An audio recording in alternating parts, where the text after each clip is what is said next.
Hi hello guys అందరూ ఎలా ఉన్నారు? నేను మీ శ్రీదేవి కాకినాడ అమ్మాయిని. ఇంకా మా తిరుమల వీడియోస్లో ఇదే లాస్ట్ అండి. అన్నీ కంప్లీట్ అయిపోయినాయి అనమాట. మేము తిరుమల కొండ మీద ఉన్నప్పుడే మేము ఏమేమి ప్లేసెస్ చూడాలి అనుకున్నామో అదంతా ప్యాకేజ్ మాట్లాడుకున్నామండి. అందులో మొదటగా ఇస్కాన్ టెంపుల్కి వెళ్ళాను. దానికి సంబంధించిన వీడియో ఆల్రెడీ మన ఛానల్లో పోస్ట్ చేశాను, అది కూడా చూసేయండి. ఇంకా నెక్స్ట్ అయితే కపిలతీర్థం వచ్చాము. ఇక్కడైతే కపిలేశ్వర స్వామివారు ఉంటారనమాట. మేము వెళ్ళిన రోజు చాలా చాలా క్రౌడ్ ఉందండి. ఎందుకంటే ఆ రోజు టెంపుల్లో అయితే లక్ష బిల్వార్చన జరుగుతుందనమాట. కపిలతీర్థంలోనే ఇంకా చాలా టెంపుల్స్ అయితే ఉన్నాయండి. అక్కడే వెంకటేశ్వర స్వామి టెంపుల్ కూడా ఉంది. చూడ్డానికి చాలా అందంగా ఉందండి. పురాతనమైనది, బాగా పెద్ద టెంపుల్ అనమాట. కానీ మాకు అక్కడ దర్శనానికి వెళ్ళడానికి కుదరలేదు. ఎందుకంటే మేము కపిలతీర్థానికి రావడమే ఆఫ్టర్నూన్ 12 అయితే వచ్చాము. మేము వెళ్ళేసరికి గుడి ద్వారాలు అయితే మూసేస్తున్నారనమాట. అందువలన కుదరలేదు.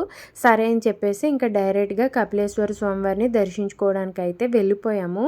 లోపలికి వచ్చిన తర్వాత ఇక్కడ వాటర్ ఫాల్స్ అంటే జలపాతాన్ని చూసి నాకైతే చాలా చాలా బాగా అనిపించిందండి. ఇంత దగ్గరగా నేను ఎప్పుడు కూడా వాటర్ ఫాల్స్ని అయితే చూడలేదు. చాలా చాలా అద్భుతంగా ఉందండి. అంతేకాకుండా ఈ ప్లేస్లో గ్రీనరీ కూడా ఎక్కువగానే ఉంది. అండ్ అలానే ఇక్కడ ఉండే చెట్ల మీద చిన్న చిన్న కోతి పిల్లలు భలే ఆడుకుంటున్నాయి అనమాట. మేము కూడా ఈ జలపాతం దగ్గరికి వెళ్ళి ఫస్ట్ అయితే నెత్తి మీద నీళ్లు జల్లుకుని ఆ తర్వాత దర్శనానికి వెళ్దాం అనుకున్నాము. తీరా అక్కడికి వెళ్ళిన తర్వాత లవ్లీ అక్కడ నుంచి రానని మారం చేయడం మొదలుపెట్టిందండి. ఎందుకంటే అక్కడ చాలామంది పిల్లలు నీళ్ళల్లో ఆడుతున్నారు అని తను కూడా ఆడతాను అంది. నీళ్ళు కూడా చాలా మంచిగా అయితే ఉన్నాయండి, ఫ్రెష్ వాటర్. అయితే లవ్లీకి స్నానం చేయిద్దాము అంటే తన డ్రెస్ని మాతో పాటు తీసుకురాలేదు. మళ్ళీ మేము జీప్ దగ్గరికి వెళ్ళాలంటే చాలా టైం పట్టేస్తుంది అని చెప్పేసి ఇంకా లవ్లీని వాటర్లో అయితే ఫుల్గా తడవద్దు అని చెప్పాము. ఏదో కొంచెంగా ఆడుకోమన్నాము. కానీ ఇక్కడ నాకు ఒక్కటే ఇబ్బంది అనిపించిందండి. అంటే చాలామంది ఇక్కడ స్నానాలు చేస్తున్నారు, బాగానే ఉంది.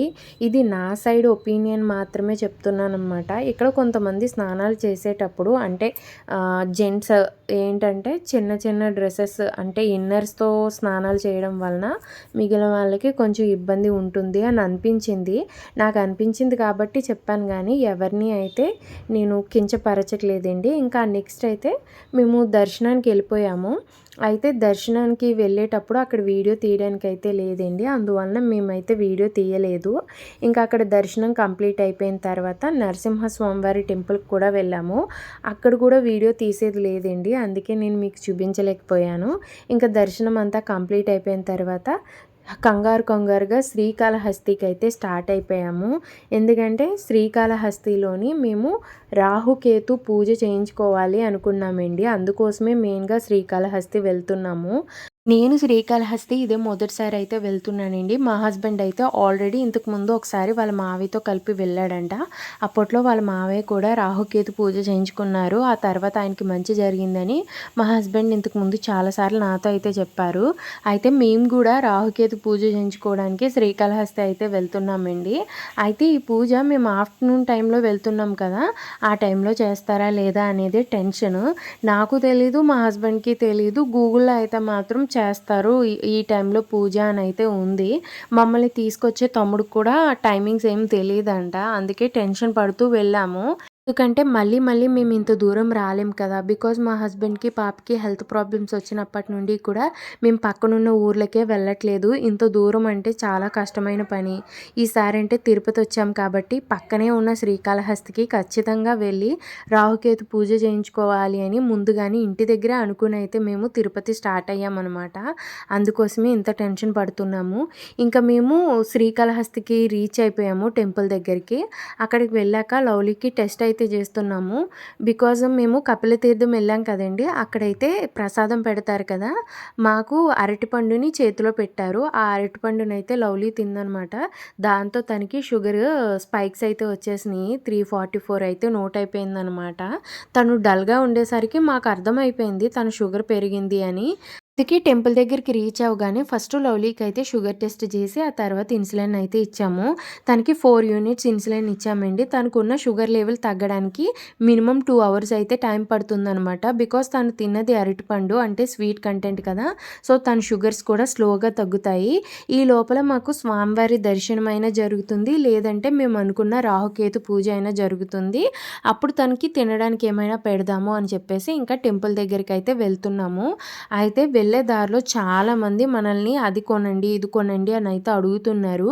అది వారి జీవనాధారం అంటే భోజనం పెట్టే వ్యాపారం. అందుకే వారు ఆ విధంగా చేస్తున్నారేమో. వారి ప్లేస్‌లో నేనున్నా అంతే చేస్తానేమో. కానీ నాకు నచ్చలేనిది నేనైతే చెప్తున్నానండి.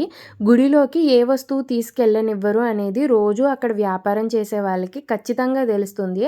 అయినా సరే గుడిలోని ఈ ఒత్తు వెలిగియండి మీకు మంచి జరుగుతుంది. గుడిలోని ఈ పత్రితో పూజ చేయిస్తారు. ఈ పత్రి మీరు ఖచ్చితంగా కొనుక్కోవాలి. లేదంటే ఇన్ని కొబ్బరికాయలు కొట్టాలి. ఇలా అని చెప్పి ఏదో ఒక వస్తువుని మనతో కొనిపియడానికి అంటే పూజా సామాగ్రిని మనతో కొనిపియడానికి ట్రై చేస్తున్నారు. అయితే గుడి లోపల దీపారాజన గానీ, లేదంటే ఒత్తులు వెలిగించడానికి గానీ అనుమతి లేదంట. మనల్ని గేట్ దగ్గర చెకింగ్‌లోనే వాటినన్నిటిని తీసుకొని లోపలికి పంపిస్తారనమాట. అంతేకాదు రాహుకేతు పూజకి ఖచ్చితంగా పంచ కట్టుకోవాలి అని బయట వ్యాపారం చేసే వాళ్ళందరూ చెప్తున్నారు గానీ, అందులో అయితే నిజం లేదండి. ఫుల్‌గా ప్యాంటు, షర్టు వేసుకొని ఉంటే చాలు.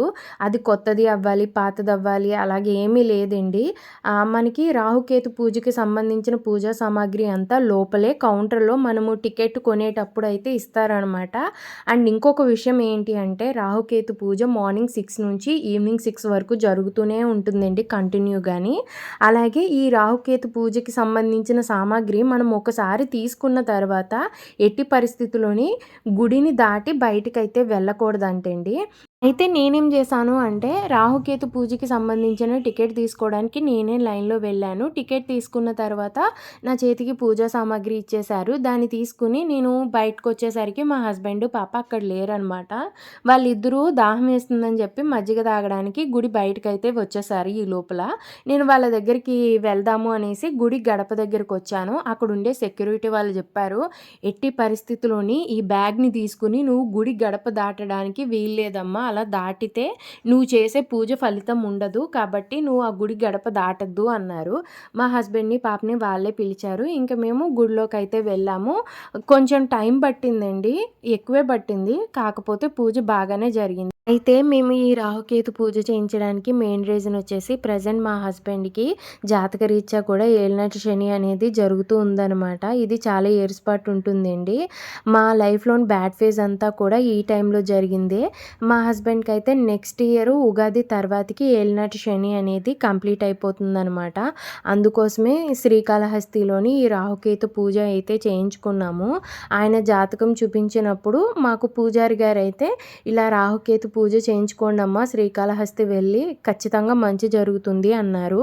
మేము తిరుపతి వస్తున్నాం కాబట్టి ఖచ్చితంగా శ్రీకాళహస్తి వెళ్ళాలి అని అందుకే అనుకుని వెళ్ళి పూజ అయితే చేయించుకున్నామండి. ఇంకా అక్కడ అంతా మంచిగా కంప్లీట్ అయిపోయిన తర్వాత ఇంకా మేము తిరుపతి రైల్వే స్టేషన్‌కి రిటర్న్ అయితే వచ్చేసాము. అయితే రైల్వే స్టేషన్ దగ్గరలోనే గోవిందరాజులపట్నం ఉంది. మా ప్యాకేజ్‌లోని గోవిందరాజులపట్నం కూడా ఉండడంతో ఆ తమ్ముడు మమ్మల్ని గుడి దగ్గరకైతే తీసుకొచ్చి దించాడనమాట.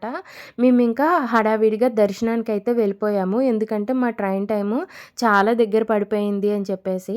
ఇంతకు ముందు కూడా మేము గోవిందరాజుల వారి టెంపుల్‌కొచ్చాం గానీ ఆ టైంలో అయితే గుడి క్లోజ్‌లో ఉంది. మాకు దర్శనం జరగలేదు. ఈసారి దర్శనం అయితే బాగా జరిగిందండి. చాలామంది క్రౌడ్ ఉన్నారు. వీడియో తీయడానికైతే లోపల ఎలో లేదనమాట. ఇక్కడి వరకునే ఎలో ఉంది. అంతవరకు మాత్రం వీడియో తీసాము. తర్వాత మొబైల్స్‌ని హ్యాండ్ ఓవర్ చేసి దర్శనానికైతే వెళ్ళి వచ్చేసాము. ఇంక మేము టెంపుల్ నుంచి బయటికి రాగానే ఆ చుట్టుపక్కల చాలా హోటల్స్ అయితే ఉన్నాయి. అందులో ఒక హోటల్‌కైతే వెళ్ళాము. పేరైతే సరిగ్గా గుర్తులేదు. అప్పటికే ట్రైన్ టైమ్ దగ్గరికి అయిపోయింది అని చెప్పేసి మేము 2 మీల్స్‌ని పార్సిల్ అయితే చేయించేసుకున్నాము. ట్రైన్‌లో తిందాము అని చెప్పేసి. 2 మీల్స్ ఎందుకు తీసుకున్నాము అంటే ఆ రోజు ఆఫ్టర్‌నూన్ మేము లంచ్ అయితే చేయడానికి కుదరలేదు. చాలా ఆకలిగా ఉందని 2 మీల్స్ తీసుకున్నాము. లవ్లీకైతే ఆఫ్టర్‌నూన్ మేము బిస్కెట్స్ అలాగే ఫ్రూట్స్ పెట్టి మేనేజ్ చేసాము. కనీసం కనీసం నైట్ అయినా భోజనం పెడదాం అనుకున్నాము. మాతో వచ్చిన తమ్ముడు ఆఫ్టర్నూన్ లంచ్ చేయలేదు. బయటకు వెళ్ళి చేయమని చెప్పినా సరే తను ఏమీ తినలేదనమాట. పోనీ ఈవినింగ్ మేము మీల్స్ తీసుకునేటప్పుడు తనకి తీసుకుంటామంటే అది వద్దు అన్నాడు. పోనీ మీల్స్కి మనీ ఇస్తాము అంటే అది కూడా వద్దు అని చెప్పి తనకి ఎంత అమౌంట్ అయితే మాట్లాడుకున్నాడో అంత అమౌంటే తీసుకున్నాడు. ప్యాకేజ్లో మేము వెళ్ళలేంది మంగాపట్నం ఒక్కటేనండి. అది మాకు టైం కుదరక వెళ్ళలేదు. కానీ ఆ తమ్ముడైతే నైట్ 10 వరకు ఏ టెంపుల్ ఉంటే ఓపెన్లో ఆ టెంపుల్ ప్యాకేజ్లో మాట్లాడుకున్న అన్నిటికీ తీసుకుని వెళ్ళడానికి రెడీగా అయితే ఉన్నాడు. ఇంకా మేము తీసుకున్న ట్రావెలింగ్ ప్యాకేజ్లోని మేము వెళ్ళలేని టెంపుల్ ఒక్కటేనండి మంగాపట్నం. అది కూడా మా మిస్టేక్ వల్లనే.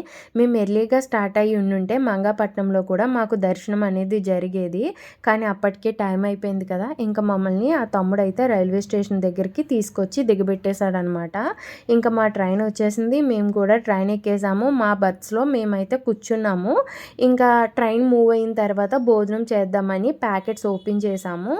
మాకు ఆ భోజనం అనేది ఆఫ్టర్నూన్ కుక్ చేసిందండి, పాచిపోయింది. రైస్ ఓకే, పప్పు ఒకటి బాగుంది, ఇంకొకటి కర్డ్ అంతే, మిగిలినవన్నీ కూడా పాచిపోయినాయి.